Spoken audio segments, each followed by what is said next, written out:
Hello, good afternoon, and welcome to our webinar on getting the most out of Achieve. My name is Jim Zabricki, and I'm a Learning Solutions Specialist with Macmillan Learning.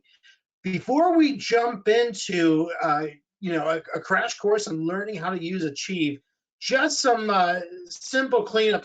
Let's do some cleanup stuff on how to use GoToWebinar. You may notice that you have a menu, and if you have this orange button right here with the arrow pointing towards the right, that's your minimize button. And then at one point at the end of this session, we're going to be able to interact with you.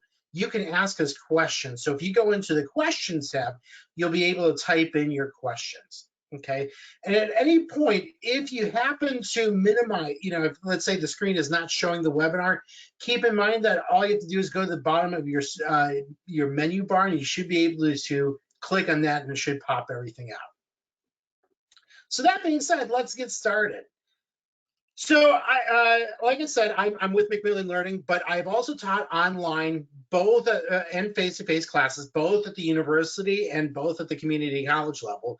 And today what I want to do is talk to you about Achieve and how it can help as you're transitioning your course from being a face-to-face class to online. But before we get started, I wanted to share a metaphor that was shared to me recently that I thought was truly helpful. It makes a whole lot of sense out of what we're trying to do right now.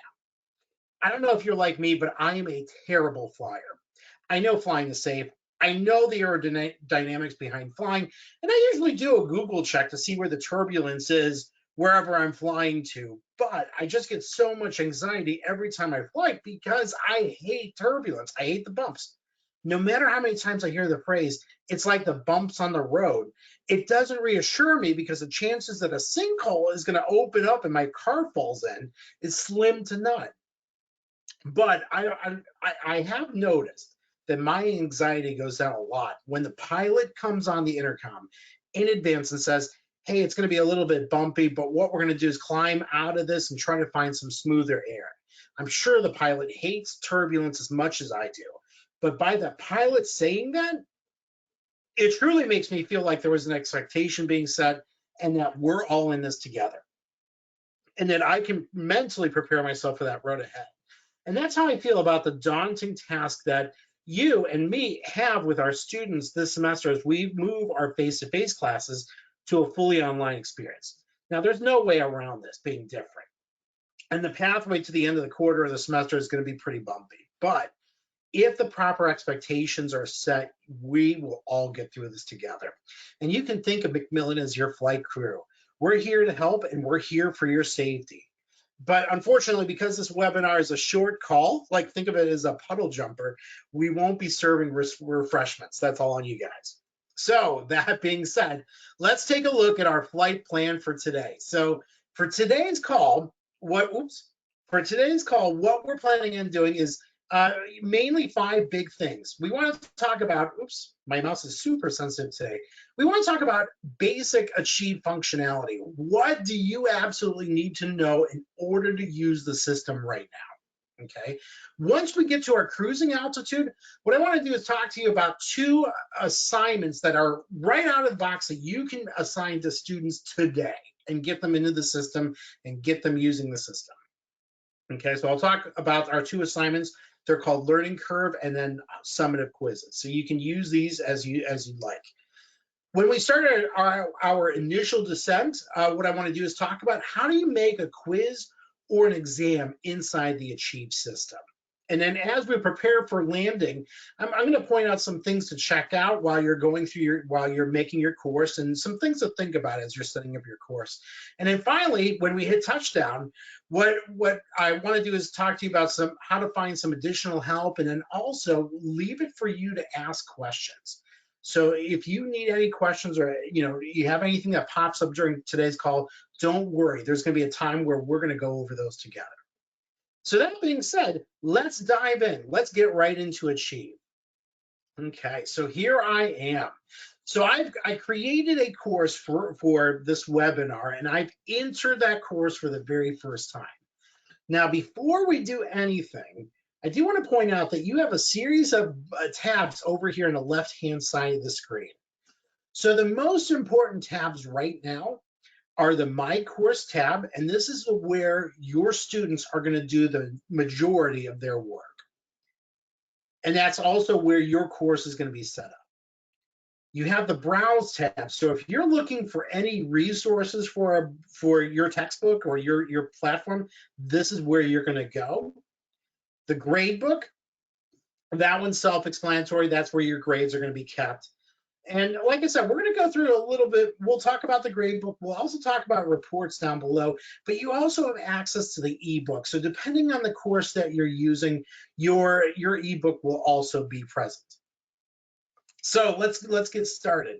So like I said, we enter this course for the very first time, and we have a message on our screen that goes like this: Welcome to Achieve. Let's start by getting your course set up. So right off the bat, you're given two choices. Either you can start by building your course completely from scratch and set it up the way that you would want it set up, or you can actually have like a pre-built course that we've built where we put all the activities and the materials that you would need into your course. Now, if you had a little bit more time to set up your course and design it the way that you want it designed, I'd say, yeah, let's go explore the library content. Let's build it together. But because time isn't, we don't have a whole lot of time to get this done, let's start with a pre-built course. So let's start there. So by clicking on that, I'm going to get another pop-up that it says, by starting with a pre-built course, you will load 47 pre-built units containing a total of 129 activities. Now, depending on the textbook that you're using, you may have more or less pre-built units and activities. So keep that in mind. So what we're going to do is we're going to choose, I acknowledge that these 129 activities will be added to the course, and then continue to course plan. And by doing that, that adds all the materials that have been curated for this particular course into our course. Okay, so somehow I must have hit the wrong button. No worries. So once this course is built, and I wonder what's going on today. Let me try one more time. Confirm. Okay. So we'll start from here. So at this point, you would have a course that has pre-built assignments in it. So let's explore what also we have. So what I'm going to do is click on this button that says Browse our library of content. Okay. And so at this point, we can actually search the table of contents for a particular textbook. So for this course, I'm actually looking through our interactive general chemistry text. And so what should come up is the table of contents for this particular title.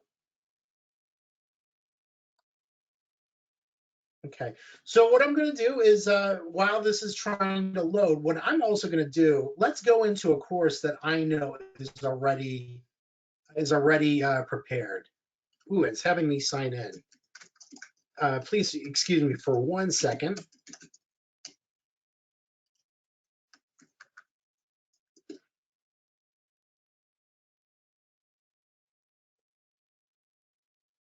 Okay, so this is all the backdoor stuff, so you don't have to worry about this. So let me go back to the Achieve demo. Okay, and let's go with pre-built course.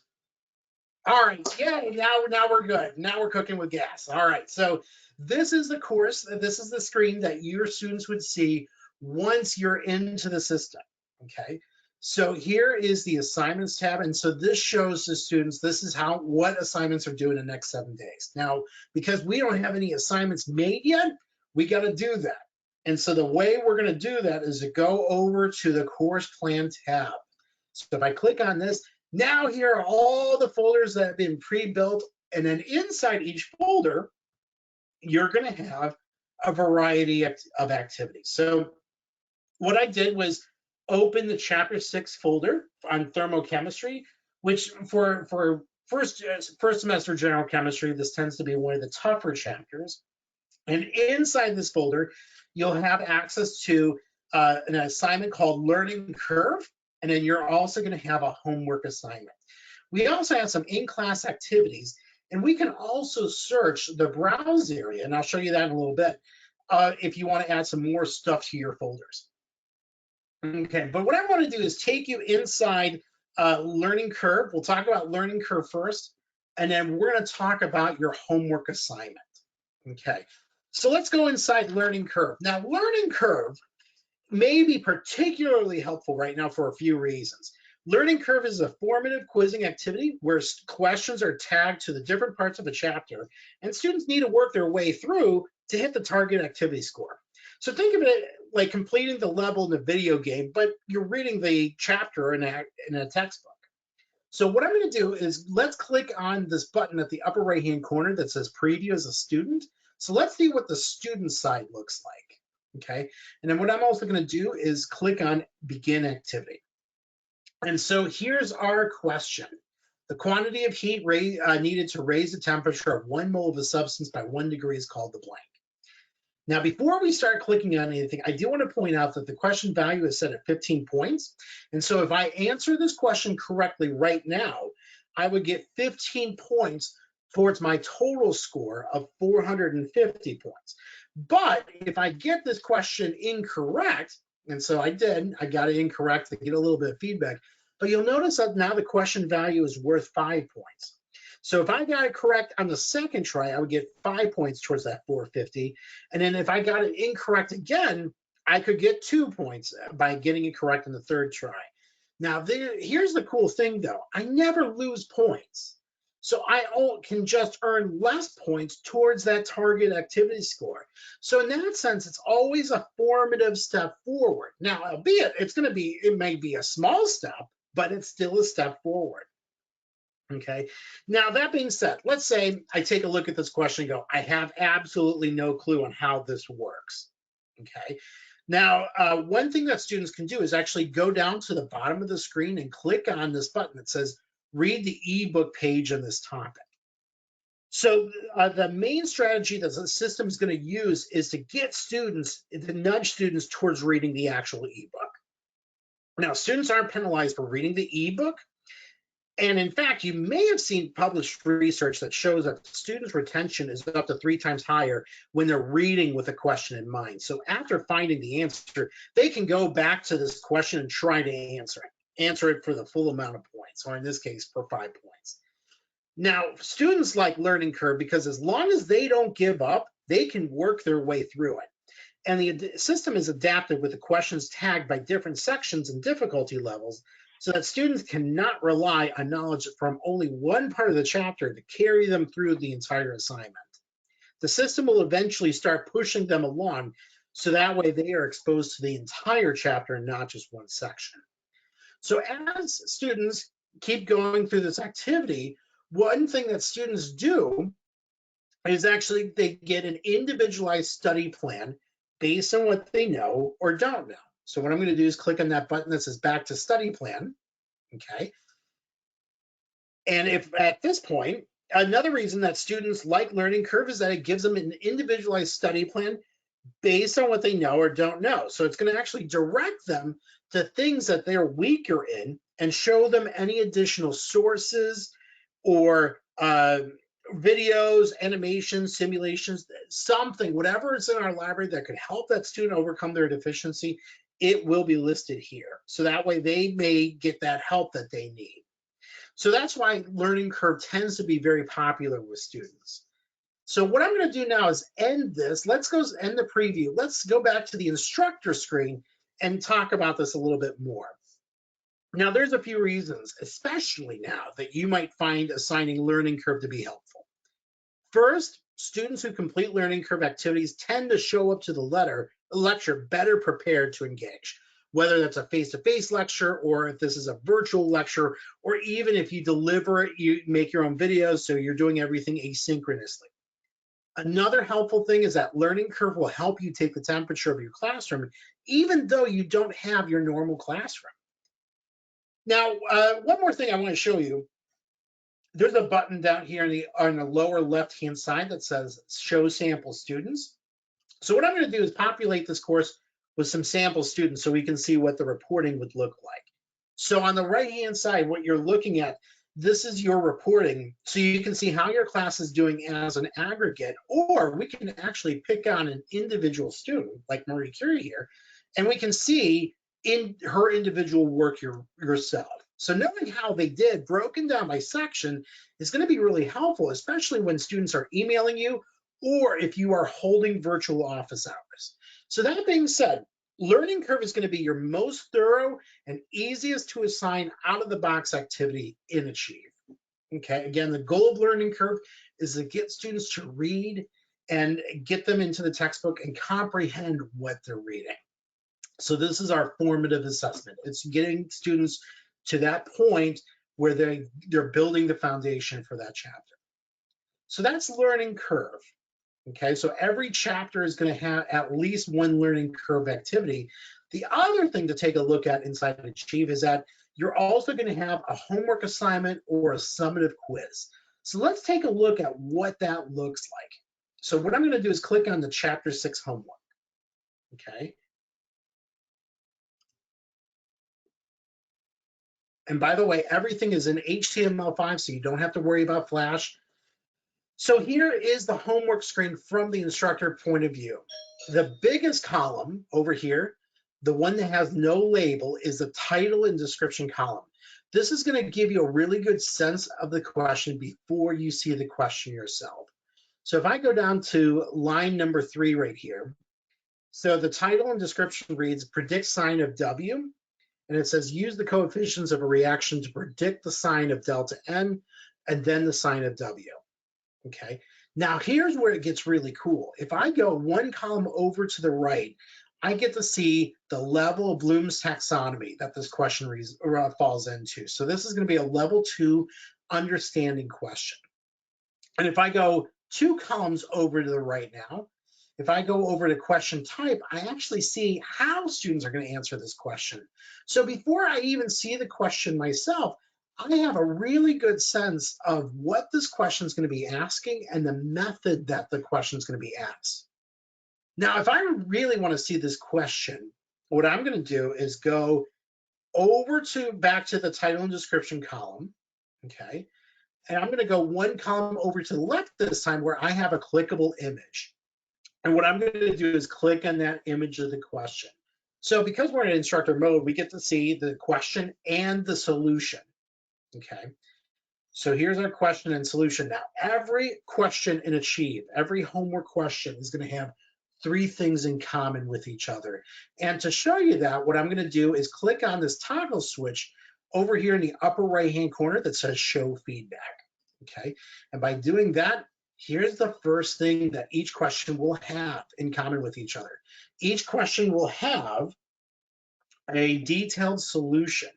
And so what's kind of cool is that our content team writes the solution from the point of view of, let's say you had absolutely no clue on how to answer this question. At least by reading the solution, you're going to gain an appreciation of where this question is coming from. So that way, if you're faced with something very similar to like this later on, you're going to at least have a better chance of getting the question right, or at least getting closer to that solution. Okay. The second thing that each question will have is that there's going to be a detailed hint. So to show you that, what I'm going to do is go to the upper left-hand corner, and this time I'm going to click on the question view tab. Okay, and by doing that, you'll see on the right-hand side, here is our hint for that question. Okay, so every question has at least one hint.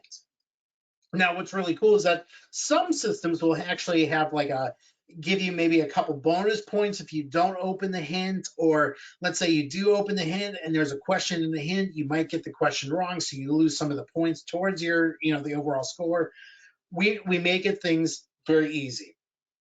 The hint is there. The hint, you use the hint, don't use the hint, it's there for your help. So, you always have that extra step, that extra help if you need it while they're doing the problem. Finally, the third thing that each question in the Achieve system is going to have is that there's going to be detailed feedback for each and every attempt. So to show you this, what I'm going to do is click on the incorrect feedback tab, and you'll see that there's 4 different feedbacks that is programmed for this particular question. And so those are the 3 things that each question is going to have in common. There's going to be a detailed hint. There's going to be a hint per question. There's going to be a detailed solution for each and every question. And then there's going to be incorrect feedback based on what students are putting into the system. So each of the homework questions will have those 3 things: hints, feedback, and solution. Okay.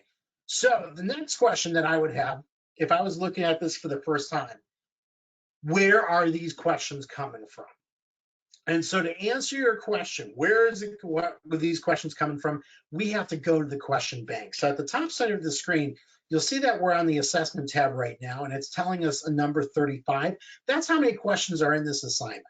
Okay, so let's go find some more questions. Let's go to the question bank. All right, so now if I go to the question bank, on the left-hand side of the screen, these are all the textbooks that I have available to me that I can pull questions from. So you can see Interactive General Chemistry, the textbook we're using, is right on top, and there are 55,401 questions that's available for me to use. So the cool thing about this is that if you open up this IGC folder, Interactive General Chemistry, everything is broken down in a chapter.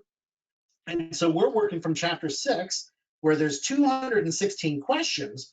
If I open this up, everything is broken out into sections. And then if I open up a specific section, like specific heat, everything's broken out into subsections. Okay. So then when I get on a subtopic, if I click on that, now what I'm looking at are the questions for that particular section. Okay. All right. So what you would do at this point is to take a look at the title and description column, find a question that looks good, and if you get to the point where you think you found a question that works, what you would do is click on that image of the question, so that way you see the question yourself. And if you think that this is an appropriate question to ask, the way you would add it to your assignment is to click on the check mark box next to that question line. And by doing that, you get a pop-up menu that appears. So it tells us one question has been selected, and we've got 2 choices. Either we could add this to the assignment, or we could create a question pool. So question pool would be like, I chose 5 questions out of this, and I wanted the system to randomly assign 2 of those 5 questions. And so the system would choose which 2 questions each student would complete. Okay. So what I'm going to do right now, let's click add. Let's just add this question to the homework assignment. Okay. Now it's going to tell me, the system tells me 1 question added, and then you'll notice for assessment that number went from 35 to 36. So if I go back to the assessment tab and go all the way to the bottom of the assignment, there's that question that I just added. Okay. So what I'm going to do now is click on the check mark box again for that question. You still get that pop-up menu, but instead of having the add button, you have remove. You still have the ability to pool questions. And then this time you also have this other button that says reorder. So if you needed to move this question up in the assignment, you would click on the reorder button, and you can choose exactly where you want to position that question. Okay. So what I'm going to do is click remove. Let's say we've made this homework assignment. It's, you know, it's okay. I don't need this question anymore. I'm going to click remove. Now I'm going to get this warning. Are you sure you want to remove this question? Any attempts on the remove question will be deleted. Are you sure you want to modify the assignment? What I'm going to do is say, yes, let's remove item. So this is really important. We just deleted that question onto the assignment. So now we're back to 35 questions. But if I go back to the question bank over here, that question that I added is still right here in the question bank. So this is a really important point. Even though we removed a question from the assessment, we still didn't remove it from the question bank. So you can't remove questions from the question bank, only from your assessment. Okay, so this is what we're doing by making sure that you've got the questions picked out and you've got them in the right order. This is actually the first step in a 3-step process to get your assignment live. So again, step 1, we want to make sure that we pick out the questions that are set for you and all that good stuff.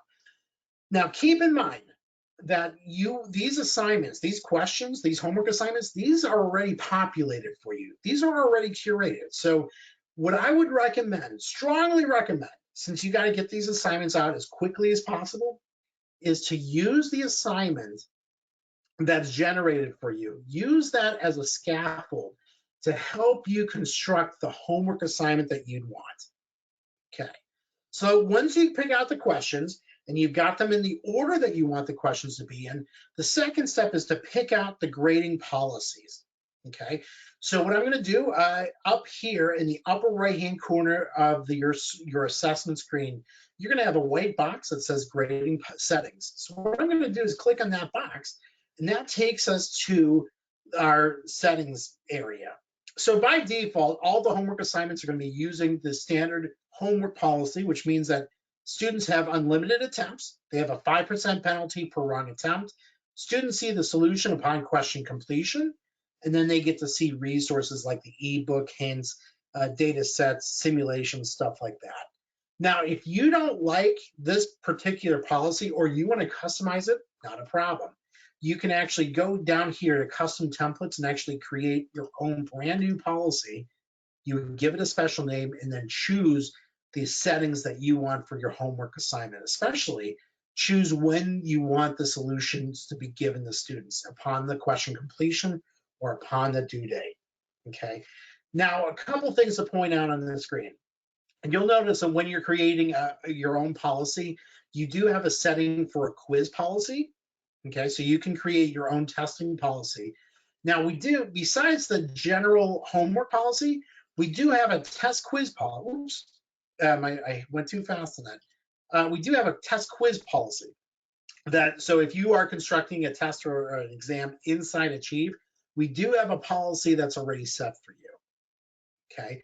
Now, if you want to modify one of these, all you have to do is click on the set of ellipses, and then you would choose make copy. So that allows you to create your own policy based on the policy that we've used.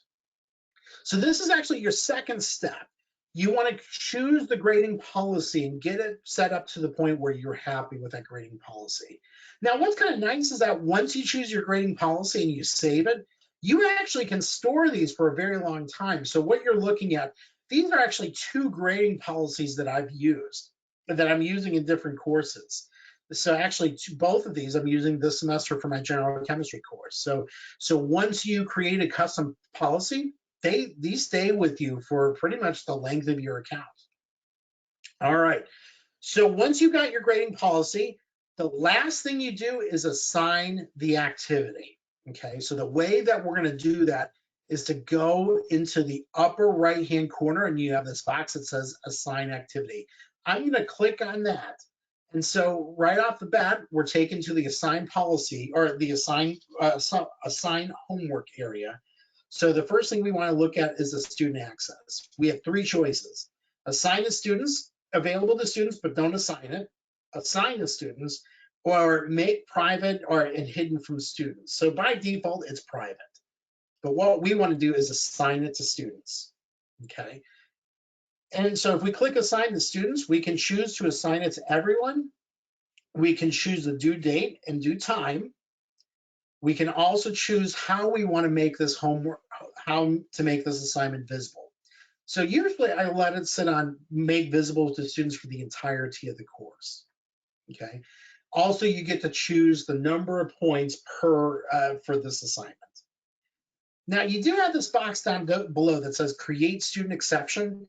If you need to create a student exception, let's say like you're giving an exam and you've got a student that has time and a half, you can go down to here, look up the student in your course, and you can give them a specific due date or due time or stuff. Or if you need to change their times, you could do that here. Okay. The other option that you do have is the reporting organization. If you were going to categorize your gradebook, you could set your gradebook category here, and then you can also choose your learning path. Is this going to be a pre-class, an in-class, or a post-class assignment? Okay, so if you're interested in categorizing your assignments that way, you can also do that. So what I'm going to do is go ahead. Let's make this assignment due on April 3rd. Let's make this worth 10 points. and then we're good. So I'm going to click Save Changes. By doing that, that just made the homework assigned. Okay, and now if I go back to that home screen that I was on, okay, so if I go back to that assessment screen, it should show us the assignment, and there it is. Here's your chapter 6 homework, and it's been assigned. So we know that it's due on April 3rd. It's worth 10 points. It's open to students, and then we can actually see the percentage of students that have completed your assignment. Now, what's really cool is that if we go back, we're on course plan again. If we go to assignments this time, there's our assignments due in the next 7 days. There's that assignment. So there it is. So like I said, you do have 2 assignments that's right out of the box that you can use for Achieve. You've got Learning Curve, and then you've got the homework or the summative quiz. All right, so that being said, let's start our initial descent. So what if you had to make a quiz or an exam in Achieve? Okay, this seems like a really daunting task, but I'm here to tell you that we've done the hard work already. So making a quiz or a test is just like making a homework assignment. There's just light differences. And here's the first difference. What we need to do is create an assignment from scratch. So what we're going to do on the left-hand side, you've got this button that says Create Content. We're going to click on that and then click on the Assessment button. Okay, so that's going to take us to the homework screen. Now, what it's going to do is ask us that we need to provide an assignment title. So let's call this Exam 2. And then it's going to ask us for an assignment type. So we can choose homework, test, quiz, unpenalized. Let's go test quiz. And now we're back at that homework screen. The only difference is it's got no questions in there. That's when we go into the question bank and we pull out our questions. Excuse me. So everything from here on in is just like what we saw in the homework assignment. You pick out your questions, get them in the right order, you'd set the grading policy, you'd set how many points this is available, make it due, assign it, and you're good to go. So making a test or a quiz in Achieve is very, very nice because you've got that homework. It's just like making a homework assignment. Okay. Now, here's the other thing. What if your department or what if your university is actually saying, like, hey, you got to use a lockdown browser like Respondus? Okay. Now, if that's the case, that your school is requiring you to use a lockdown browser, you can't use Achieve for this. But that being said, you could, our workaround for you is that we could use the Macmillan Learning Test Bank that you would access from the catalog page. You would create your exam using the test bank questions, and then you would export your exam from the online test bank. You would export it onto your computer as a zip file and then upload that zip file into your campus LMS. Okay, so we do have a workaround if you need to use a lockdown browser. All right, so that being said, it's time to it's time for last call. So we're getting prepared for a landing. So a couple other things to check out while you're going through your course and Achieve. Okay, so what I'm going to do is go back to that course page. All right, here we are. All right, so a couple other things to check out. So like I said, you'll definitely check out the browse area. Okay, what you want to do is check out content library. So if you're ever looking for something for a specific chapter, so let's say we're looking for more stuff for chapter 6, you can click on that, and then everything that's in our system that's for chapter 6 is all right here. So if you're looking for pre-lecture stuff, you're looking for review assignments or worksheets or clicker questions, stuff like that, it's all right here. Okay, so definitely take a look at the browse area and see what's available for your book or for your course. Every course is different, so every course is going to have different items. So definitely take a look at that. The grade book, like I said, this is where your grades are going to be stored. You do have the option by going over here to sync and export. You can actually click on that and choose export gradebook. So you can export your gradebook as an Excel file, do the math or add the formulas, all that stuff, and you can actually, if you wanted to, upload that into your Campus LMS. So you do have that export functionality in your gradebook. The other cool thing to check out in Achieve is the reports area. So this is going to give you really detailed information at the particular learning objective level for your students. So while they're completing assignments, this is something you definitely want to check out. You know, as you're collecting more and more information about your students, you're going to get a lot of cool insights about how your students are performing.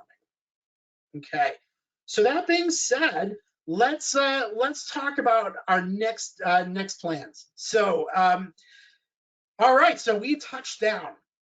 So at the end of after today's session, what's going to happen is that you're going to get a copy of this recording. So you're going to get a recording of this session so you can watch it over and over again. But not only that, you're also going to get a link to contact your Macmillan Learning rep. So if you still need to set up access to Achieve, we can still make that happen for you. You also get a link to sign up for a personalized special session with a discipline specialist. So that way, if you'd like a one-on-one session to dig into what is actually inside Achieve for your specific textbook, you can still do that. And then finally, you'll also have a link to additional support materials, as well as a link to our online support knowledge base, which I cannot stress this enough. Usually any question that I have or an instructor has, it's going to be found somewhere in that knowledge base. So definitely, if you run into any jam, check out the knowledge base first, because that's going to have a lot of information. And usually what's kind of nice is that the articles will give you a little bit of like if there's a easier way of doing something, they'll tell you in those articles. So they're really cool. Okay, so keep in mind, you are never in this alone. You've got your rep, you've got your specialist, you've got customer experience. We're all here to help you. You got customer support, you got the help pages. So trust me when we say, when I said earlier that Macmillan Learning is like your flight crew, we truly are. We're here to help you. And so with that, if you guys have any questions whatsoever, please feel free under the questions tab and to go to webinar, type in your questions there.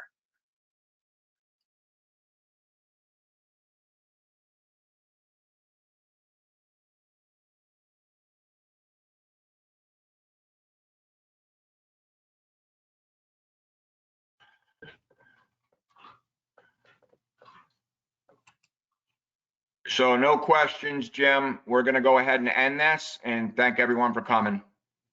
All right. Thank you so much. Have a good day.